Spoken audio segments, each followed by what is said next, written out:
Good morning and thanks for joining us. Hope you're having a great start to your Saturday. I'm Kendall Forward in for See New Yorker. We have a lot ahead of us this morning, so let's get right to it.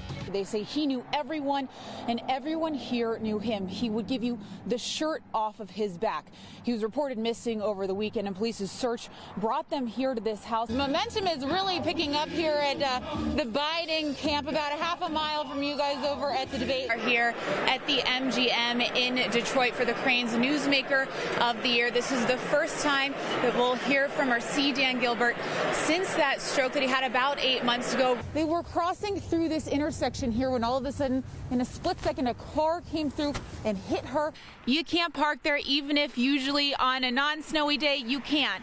Here's why, because if you walk over here, you see all this snow piled up and these cars, they're blocking the plows from getting by. They say whoever wins Ohio wins the White House, so that's why she says in a state as critical as hers, they are so excited, so motivated for this election. Edison Middle School here is just one of the many places still dealing with the aftermath of those strong winds you may have heard last night. Their roof blew clear off. The idea behind these wake-ups is that the upperclassmen on sports teams or in other groups at Rocky River, they go to the freshmen homes and surprise them by waking them up and taking them to a big group breakfast in the morning.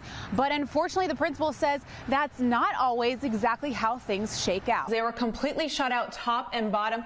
They were being repaired when we got here, but if you step inside where neighbors say this all happened, you can still see the bullet holes. And the councilman wants harsher punishments for parents or family members who leave their small children inside the car, even while they're just running inside. Since we were last here when Sean Glass was killed, this window has been boarded up, but you can see the rest of the windows all around this building still open, and this door over here still open and unlocked, so anyone can just walk right in. Sean's family says had the building been torn down like neighbors had been asking, Sean would still be here. This is really one of the worst hit streets in Seven Hills. You can see just how the winds just blew this giant tree right over. The heartbeat of the camp here that runs year round. Just this weekend, they were supposed to host at least 200 campers here for breakfast. Now look at it. You can see straight through to the other side. Weather has left a big mess for people to deal with, one they'll be dealing with for days, if not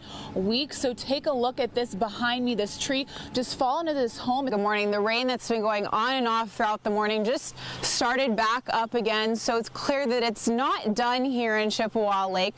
So I want to show you kind of what people are dealing with. We have this road closed off. This is Chippewa Road. But first I want to point you over here to this water that is just covering these fields here. This is kind of what a lot of residents' yards look like. We are still waiting for that lucky winner to claim their prize. But you guys said it, $372 million. Can you imagine? A new survey is out on the cities with the best work ethic. WalletHub.com looked at several factors to compile the findings.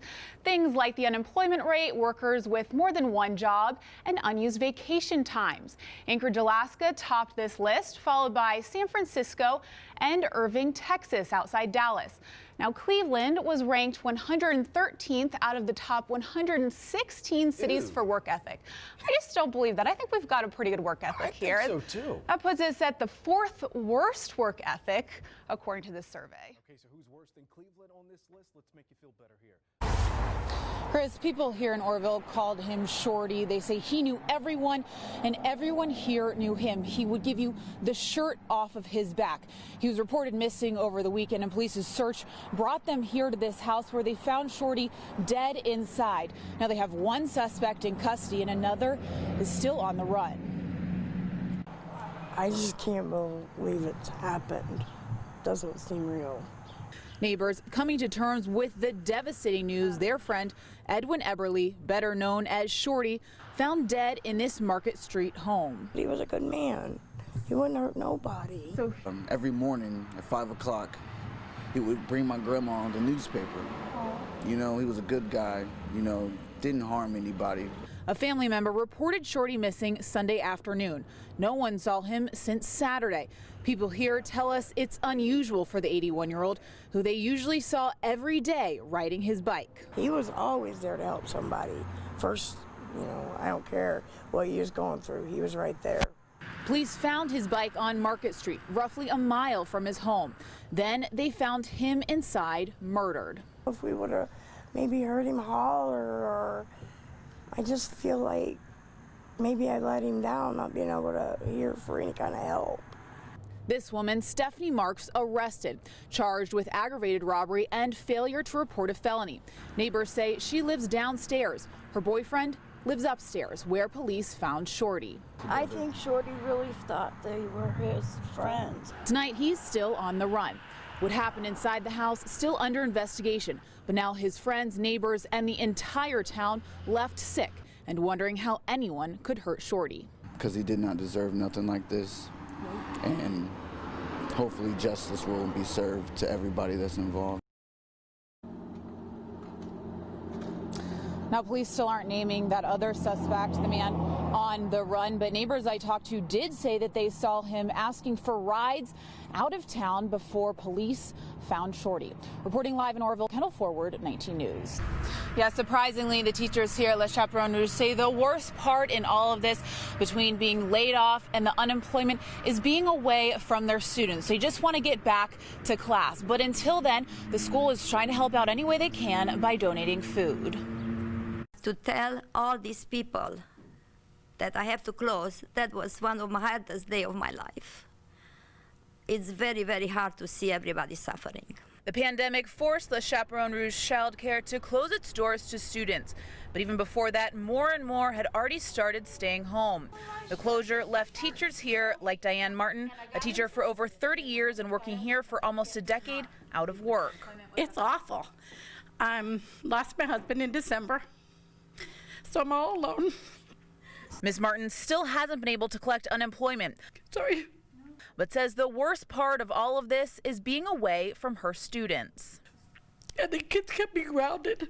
It's hard being away. It really is. I wanted to finish something that I started. This year wasn't even half done, and when I got the news that we weren't going to have school the rest of the year, I broke down in tears.